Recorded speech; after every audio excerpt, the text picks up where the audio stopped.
Тағдыр өзінің SS дәрежесіндегі күшін оятқанға дейін оны бәрі мазақ қылды. Тағдыр бұл өмірдегі бейбақтар, жолы болмағандар. Олардың бар мақсаты қамалдың алдында туды ұстап тұру. Ол сол жерде күні бойы тұрды және қарны ашқанына шағымданды. Содан кейін ол жақын жерден шытырман оқиғаларды іздеп жүрген 4 адамды байқайды. Олардың бірі бірнеше уақыт бұрын аңшылықтың арқасында 6 дәрежеге жеткенін мақтанады. Гоблиндер оған шабуыл жасағанша бірнеше тауарларды таситын саудагер болды. Гоблиндер арбаның үстіне секіріп мініп алды, бірақ бақытымызға орай жаңағы 4 адам оның қасында болды. Олардың жетекшісі аттың үстінде болды және өздерінің садақшыларына ешкімді жолатпай оларды қорғады. Ұзын шашты өзінің ептілігі мен жылдамдығының арқасында кейбір құбыжықтарды оңай жеңіп тастай алады. Ал үлкен жігіт болса өзінің күшімен және балтасымен бәрін қатты таң қалдырды. Содан кейін олар қайтадан қалаға оралды. Халық, яғни үлкен жігіт өзінің дәрежесі көтерілгеніне мақтанды. Содан кейін бұл төртеуі жауынгерлік олжаларды бөліп алу туралы айта бастады. Ал тағдыр оларға қызғанышпен қарады. Бірақ бұл сезімге қарамастан ол өзінің оқиғаларды іздеуші бола алмайтынын біледі. Оның қарны қайтадан шорылдай бастайды. Ол өзін ақымақ, түкке тұрғысыз деп санайды. Оның қарны ашты, ақымақ жұмысы бар және оның шеберлігі ештеңкеге тұрмайды. Оның күштерін айтатын болсақ, бәрі бірдей түкке тұрғысыз. Бірақ оның ашкөздігіне қарамастан ол өзінің осы жұмысына да шүкіршілік ету керек екенін біледі. Сол күні түстен кейін қала жарқын өмір сүріп жатыр. Басқа топтар қасиетті рыцарлар келетіні жарияланғанға дейін мықты қару-жарақтар алуға тырысады. Шытырман оқиғаларды іздеушілер 3 қасиетті рыцарлардан тығылады. Олар өтіп бара жатқанда рыцардың аяғына апельсин домалап кетеді. Саудагер одан кешірім сұрап апельсинді алуға тырысады. Бірақ та рыцар оны теуіп жібереді. Кедей жігіт сонда да қайтадан кешірім сұрайды. Бірақ рыцарлар қайтпай оны ары қарай мазақ етеді. Рыцарлар саудагер бізді қорлады, оның басын кесіп тастау керек деп айтады. Байғұс жігіт олардан қайтадан кешірім сұрайды және үшеуінің арасындағы басшысы оларға тоқтат деп бұйрық береді. Кетер алдында ол саудагерге бұл енді қайтадан қайталанбасын деп айтады. Қасындағы рыцарлар сенің жолың болды деп жай ғана кетіп қалады. Шытырман оқиға іздеушілер бұның бәрін басынан соңына дейін бақылады. Бірақ олардың басшысы жақсы екеніне таң қалып сеніңкіремеді. Біз әлі күнге дейін өзінің аштығына шағымданып жүрген тағдырға ораламыз. Бақытқа орай оның жұмыс уақыты аяқталып қалды. Бағанағы үштік келіп, бүгін сен жұмысыңды қалай атқардың, жақсы атқардың ба деп сұрайды. Тағдыр басын изеп, «Я, бәрі жақсы болды» деп айтады. Үштіктің арасындағы басшысы жерге теңгелерді лақтырады және оларды ал деп бұйрық береді. Тағдыр оның бұйрығына бағынып, жердегі теңгелерді жинай бастайды. Сол уақытта рыцарлардың біреуі оның қолын басады. Ол тағдырды мазақтап, «Сені кір деп тіпті көрмей қалдым» деп оны теуіп жібереді. Яғни тағдыр деген қорлық көріп, бірақ оған қарсылық таныта алмайтын адамды айтамыз. Оның қарны қайтадан шұрылдай бастайды және бұл үштіктің ашуына тиеді. Оның айтуынша, бұл шу оған тамақ бермегенде болып көрінеді. Яғни Велоричтер отбасын тамақ бермейді деп ұятқа қалдырды дейді. Жігіт тағдырды бірнеше рет тебеді және оған қыз да қосылады. Қыз оған «Сенің шеберлігің түкке тұрғысыз және біз берген тиынға өмір сүріп жүрсің» деп мазақтайды. Олар оған әркімнің дәрежесі Құдайдан алған күштеріне қарайды деп түсіндіреді. Олар оны шеберлік деп атайды. Үштіктің жетекшісі, егер сен жұмысыңды дұрыс атқармасаң, бұл біздің атағымызға зақым келтіреді деп айтады. Рыцардың біреуі оған тұр деп бұйрық береді. Ол енді тұрып жатқан кезде екіншісі оның басын басып алып тезірек тұр деп бұйрық береді. Олар өздерінің зорлық-зомбылықтарын күшейтіп, сен бұйрықты орындамадың деп сені жазалаймыз дейді. Бірақ алыстан оларға тоқтаңдар деп айтады.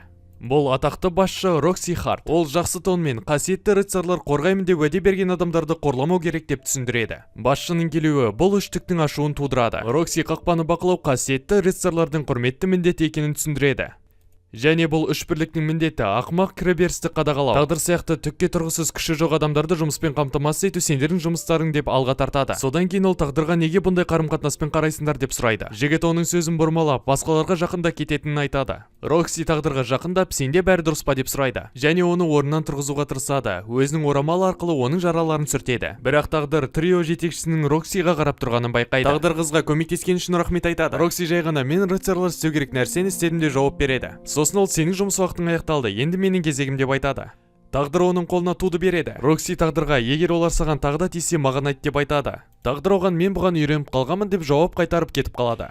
Кешке қарай тағдыр барда тамақ ішіп отырып Роксидің айтқандарын ойлап отырады. Бағанағы үштік Роксиға кек қайтаратынын біледі, сондықтан да балау Роксиді құтқармақшы болады. Бардың иесі тағдырға келіп, ана үштік тағы да сені соқты ма деп сұрайды. Және ол тағдырға бұлай жалғаса берсе, сенің алдындағы жігіт сияқты өліп тынасың деп айтады. Оның айтуынша бағанағы үш рыцар өз қызметкерлерін шексіз қорлап, оларды өлімге әкелген. Бірақ олар бұны дәлелдей алмайды, себебі бұрынғы қызметкерлер ерте өліп кеткен. Тағдыр оның кеңесін елемей берген тамағы үшін алғыс айтады. Бардағы жігіт сенің олар сияқты аяқтамауың дұға ететін боламын дейді. Тағдыр түнде қайтып келе жатқан кезде оның қарны шорылдай бастайды. Оның шеберлігі оны үнемі аш қылатыны белгілі болды. Тағдыр өзінің шеберлігін қатты жек көреді және де басқа шеберлікпен туыла алмағанына қатты өкінеді. Оған қасиетті рыцарь болуға күш емес, тым болмағанда саудагер, жауынгер немесе қолөнерші болуға күш бергенде деп армандайды. Енді бұл өмірдің заңдылығы, сенің шеберлігің қоқыс болса, сен де қоқыс болып саналасың. Тағдыр кетіп бара жатып, бірнеше ұрылардың қабырғаға мініп бара жатқан көреді. Ол Роксиге бұл жағдайды ескерту үшін артқа қарай бұрылып жүгіреді.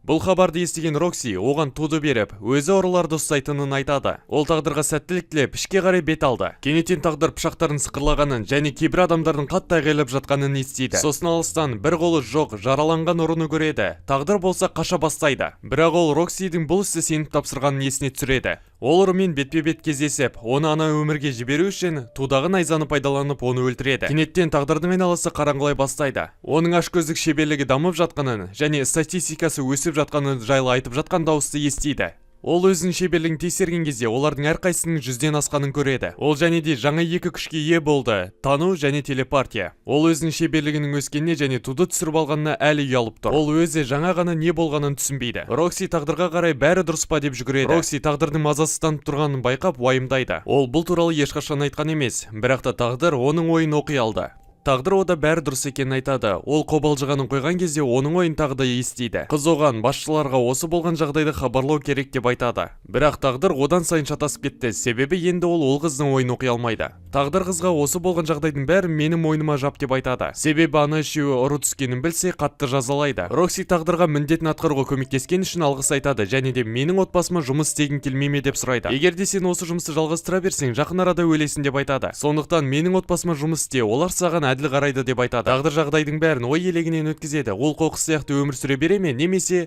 Роксиге жұмыс жасап ары қарай дамиды ма? Бірақ та тағдыр, егер мен бұл жұмыста қалмасам, менің орныма басқа бала келіп, оны қатты қинайды деп айтады. Рокси тағдырға бұл қамалды сендер емес, қасиетті рыцарьлар қорғау керек деп түсіндіреді. Ақырында тағдыр Роксиға жұмыс істеуге келіседі.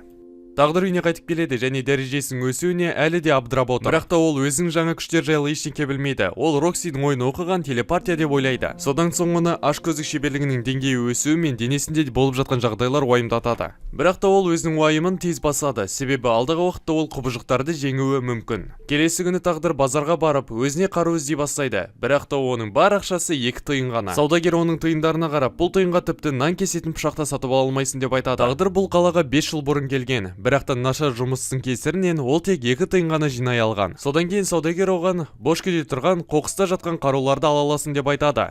Ол пышақтарды көру үшін жақындады және де әр пышақтың жүзін сәйкестендіру дағдысы арқылы тексерді. Ол бір пышақты суырып алып, оған қарап тұрады және де оны лас көреді. Оған жақындап қарап тұрып, оны өзі сияқты қоқыс деп ойлайды. Кенеттен қылыш сөйлей бастайды. Тағдыр шошып кетеді, бірақ та түр бермей оны білдірмеуге тырысады. Тағдырдың шеберлігі қылыштың атын беруге мүмкіндік береді. Ашкөздік. Содан кейін қылыш оған, егер де мен сатып алсаң, мен сені дамытамын деп айтады. Содан кейін қылыш оны ашкөз деп атайды. Тағдыр оның бұл туралы қайдан білетініне таң қалады. Қылыш оған бізде көптеген ұқсастықтар бар деп түсіндіреді. Содан кейін тағдыр ойланбастан қылышты сатып алады. Осы сәтте рыцарьлар ашуланып жатады, себебі Рокси олардың рұқсатын сұрамай тағдырды алып кеткен. Қыз Роксиға сабақ бергісі келеді, бірақ та оның көшбасшысы бұған мән бермейді. Және де бұл жұмысты керек ететін көптеген адамдар бар дейді. Қыз сонда да әлі шағымдана береді. Жігіт оған біздің отбасы мен Роксидің отбасы корольдікті қолдайтын 5 отбасының қатарына кіретінін айтады. Сондықтан Роксиге қарсы әрекет ету кейбір туындықтарды тудыруы мүмкін. Содан кейін жігіт оған әскери округке баратын уақыты келгендігін айтады. Қыз абдырап қалды және бұл саған не үшін керек деп сұрайды. Содан кейін жігіт оған мәңгілік өмірді зерттеп жатырмын, ажалсыздық туралы білгім келеді деп айтады. Қыз абдырап қалып, көшбасшы кетіп бара жатқан кезде күледі.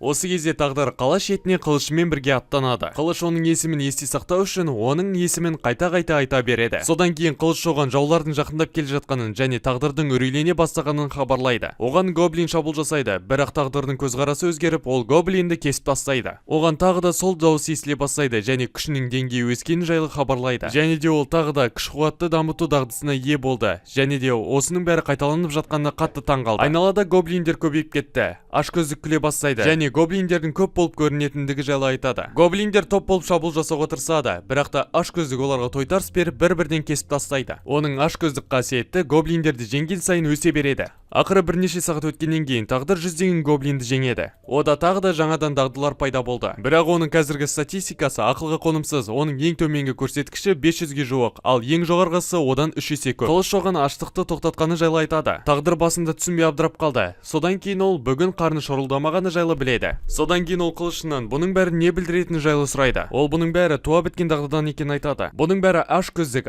екенін түсіндіреді. Әдетте адамдар өздерінің дағдыларын дамыту үшін шайқасқа түсіп оны жеңуі керек. Бірақ та ашкөздік мүлде басқа, яғни ол шайқасқа түсіп соны жексе, оның осы уақытқа дейін жинап келген статистикасының бәрін өзіне ұрлап алады.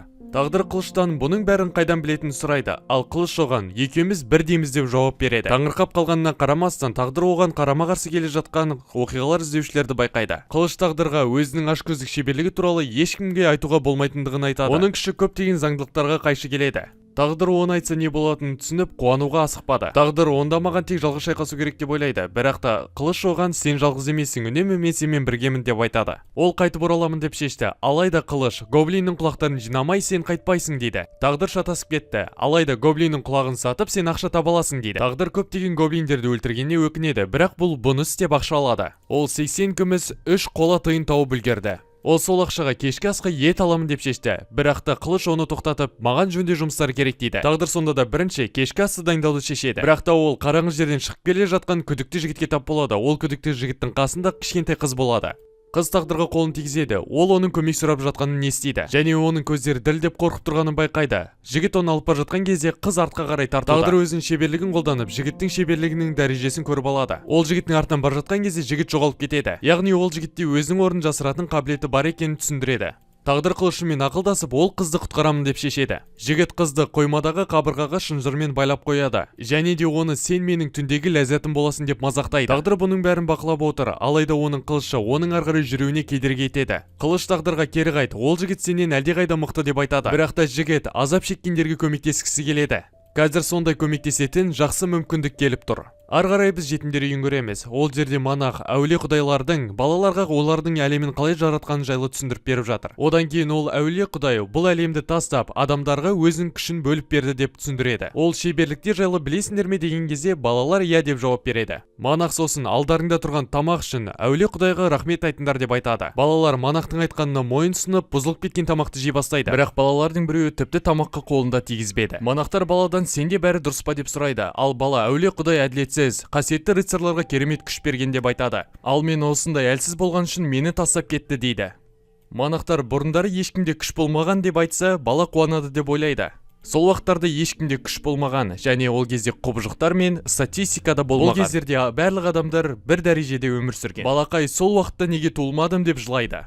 Монахтар баланы жұбатуға тырысып жатыр. Сол кезде бір монах келіп, жоғалып кеткен қызды әлі таппадық дейді. Сондықтан да ол қызды қаладан іздейміз дейді. Ол қыз жаман адам ұстап алған бағанағы қыз еді. Жаман адам қыз байланып тұрған темірді теуіп, оған жылап жатуды бұйырады. Жаман адам оған қасиетті түннің қуыршағы боласың дейді. Бірақ қыз сонда да дыбысын да шығармайды. Жігіт кетіп қалады, қызға жылауға мүмкіндік беріп. Содан кейін қыз біреудің жүрген дыбысын естиді, және де тағдыр оған келіп бәрі жақсы деп айтады. Тағдыр қызды шынжырдан босатып, бұл жерден тезірек кетіп қал дейді. Ол кезде жаңағы жаман жігіт артында тұрды. Жаман жігіт тағдырға сен сияқты жігіттерді көп кездестірдім деп айтады. Сол кездестірген жігіттер өздерін қаһарман санайтын әлсіз және аянышты жігіттер. Тағдыр қызға күлімдеп, ол өзінің ашық шеберлігін қолданып жігітпен шайқасуға дайын тұрады. Жаман жігіт тағдырды мазақ етіп, қыз үшін өзіңнің өміріңді құрбан етуге дайынсың ба деп сұрайды. Жігіт жақындай бастайды. Қыз қорқып тағдырдың көйлегіне жабысады. Тағдыр қызды қауіпсіз жерге апару керек деп санайды. Бірақ ол жер қай жер екенін білмейді. Қылыштың бір ойы бар, ол тағдырға шегіндеп бұйрық береді. Себебі ана жігіт тағдырды өзінен әлсіз деп санайды. Түптеп келгенде қылыш тағдыр оның сенімділігін өзіне қарсы қолданғанын қалайды. Тағдыр оның кеңестерін тыңдап қызбен бірге шегіне бастайды. Жаман жігіт олардың ізінен аңдып келеді, және де тағдырға қораптарды құлатсаң мен сені өлтіремін дейді. Жігіт тағдырды ашуландыру үшін сенің өлі денеңді көрген кезде қыздың өзі маған бағынатын болады деп айтады. Тағдыр өзінің көздеген жеріне жетті, және де қылыш оған шабуыл жасайтын кез келді деп айтады. Тағдыр жігіттің қасындағы қорапты итеріп жіберіп, соның арқасында секіріп оған шабуыл шабуыл жасайды. Жігіт бетіне сәл жарақат алып, ол артқа шегініп үлгереді. Содан кейін жігіт байсалды бола бастайды, және де оның қылышы жарық шаша бастады. Жігіттің бридж шеберлігі мәселе болатынын біледі, және тағдырға қаруымен оны кесіп тастауды бұйырады.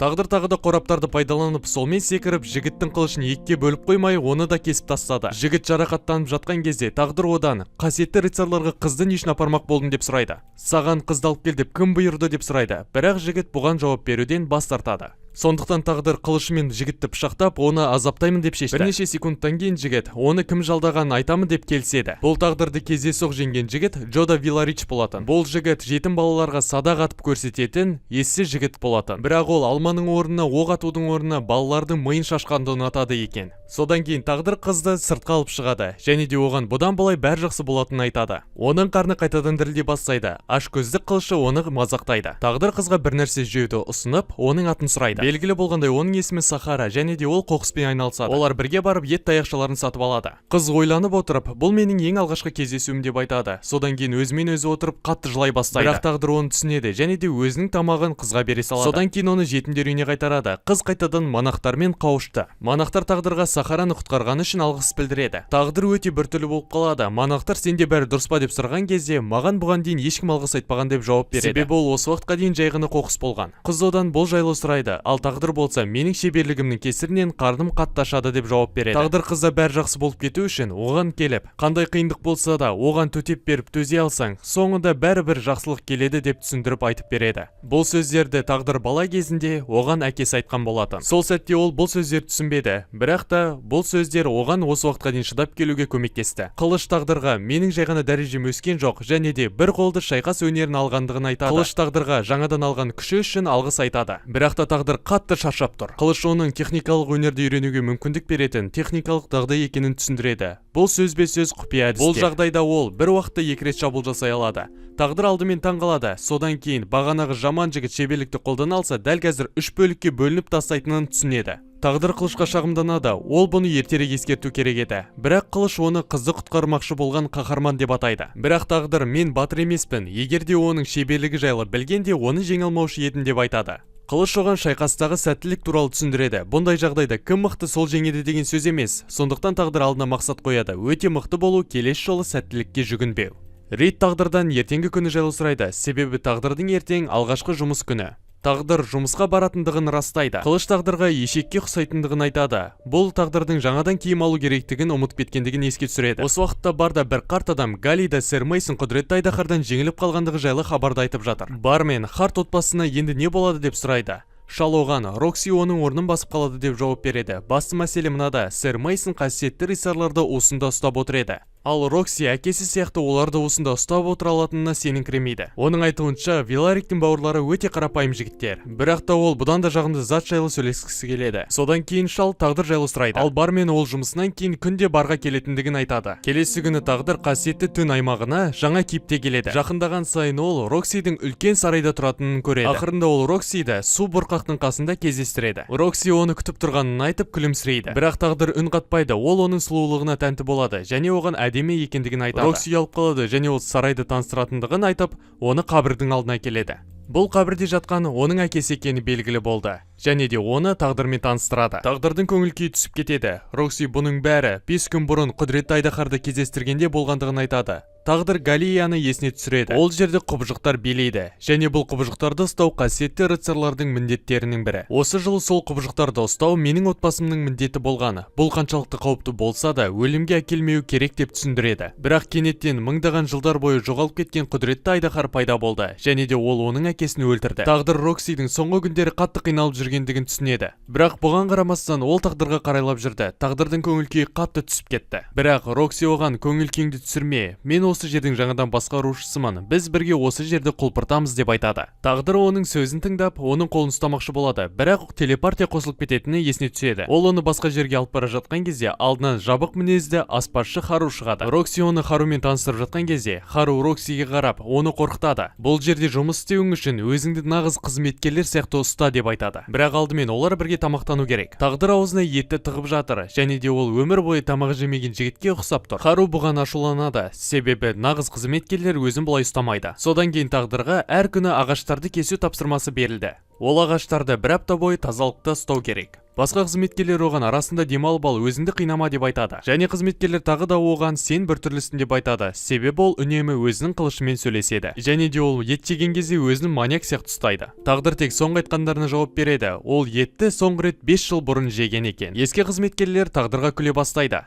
Тағдырдың қайтадан қарны шорылдай бастайды, және ескі қызметкерлер жаңа ғана тамақтандық қой деп айтады. Одан кейін Хару пайда болып, сенімен Рокси кездескісі келеді деп өзімен бірге ертіп апарады. Осымен бірінші бөлім аяқталады. Келесі бөлім жақын арада шығатын болады.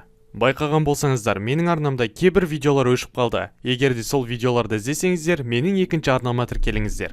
Бұл жерде тек ол видеолар ғана емес, жаңадан қызықты видеолар салатын боламын. Сондықтан да жіберіп болмаңыздар. Бұл арнаның сілтемесі описаниеде және де комментарияда болады. Кіріп, тіркеліп, жебеденмін деп жазып кетіңіз.